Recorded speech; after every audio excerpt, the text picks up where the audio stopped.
It's all getting a little too close for comfort, with more and more media conglomerates becoming, well, just that. So what happens when everyone is sleeping in the same bed together? Joining me now from Austin, Texas, is radio host Alex Jones.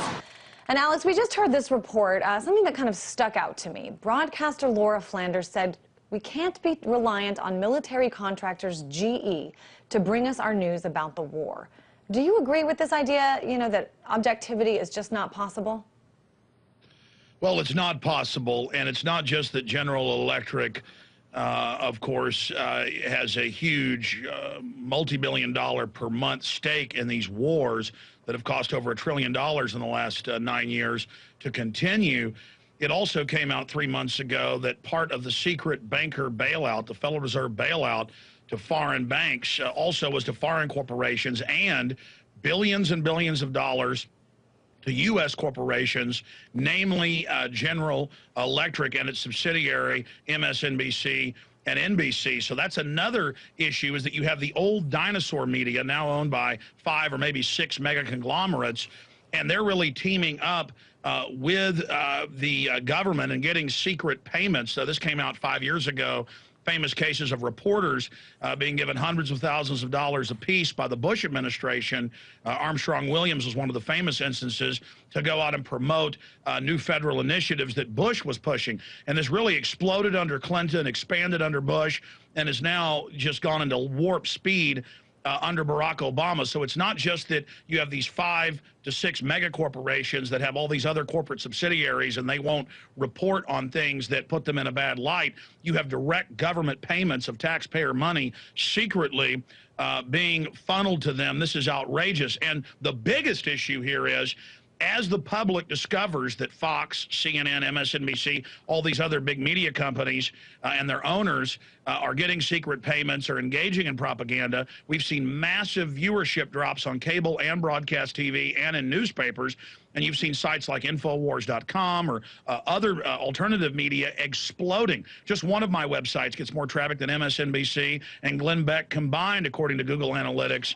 And also Alexa. So they want to come in and start censoring the alternative media because it threatens them.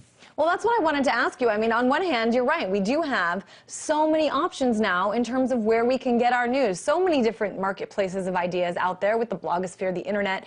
But on the other hand, as we said, so many of these networks and TV stations and newspapers, they're all sort of under one umbrella. So does this make it better for us or worse for us?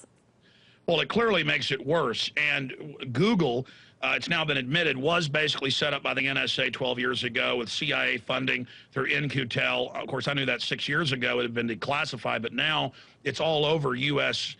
News, the headlines. Google, NSA secret ties, under microscope, congressional inquiries. And now Google has announced that they're going to start filtering all the alternative, exploding media websites and foreign news outlets that are becoming so popular because they give a different perspective. Doesn't mean they don't have agendas, but there's a different perspective. And so now they're announcing the internet kill switch, FCC regulation over the internet. Senator Jay Rockefeller in one of the key committees says we would have been better off without the internet. So instead of just having something where the Egyptians shut the internet off in 5 minutes, like they did today, we have this slow strangling of the internet because the old dinosaur mega media is losing credibility and it's a government mouthpiece. And so they're now moving in with a perfect storm to restrict free speech. The internet is in danger.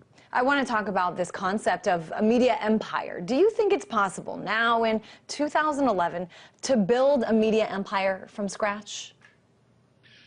It is, if the alternative media is able to continue growing. I mean, look, I've got 30 employees, and I'm not exaggerating that Infowars.com, I mean, go to the major stat analytics sites, is dwarfing MSNBC and all of Glenn Beck and Rush Limbaugh's sites combined. One website that's got about 6 people working on it. Now, the final fraud and hoax is that they can sell advertising for $50,000, a minute on MSNBC, and my radio show has more listeners every 15 minutes than their top-rated shows. So that's another big hoax that's still running, in that I can barely fund myself, but literally I'm bigger than they are in many respects. They just have all the flash, and so it's a giant hoax, and they know people are looking behind the curtain now that the emperor has no clothes, and so they are openly announcing internet tracking, internet taxes. The White House regulations czar, Cass Sunstein, has called for banning, quote, conspiracy theorists.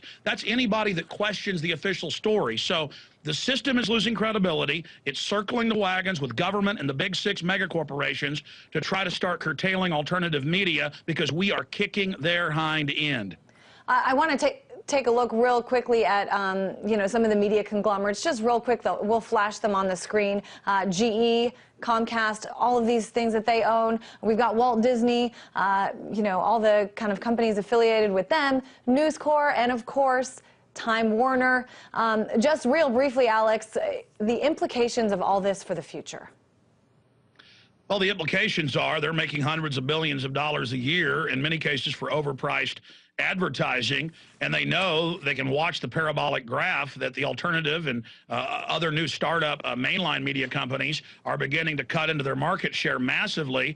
And so they're not just going to continue to feed us propaganda. They're all getting together and singing the praises of restricting the alternative media and the First Amendment in this country. So this is very serious, and we're seeing calls for Chinese-style net censorship in Australia, in Canada, in England.